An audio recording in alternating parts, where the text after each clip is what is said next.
Hello everyone, welcome back to DelphStack Tech Tutorials. In today's video, I'll show you how to remove labels from Google Maps. What you need to do is open Google Maps on your desktop or mobile device, whatever you're using right now, and make sure that you're already logged into your Google account. Now go to the left sidebar and click on the option called Saved. Here you'll see a list option. In this section, you can find the labeled places.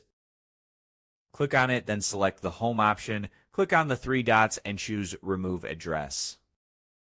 This is how you can remove a labeled address. Now there's another way to remove all labels from the map.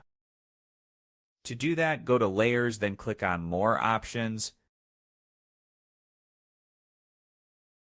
Scroll down and simply uncheck the Labels option.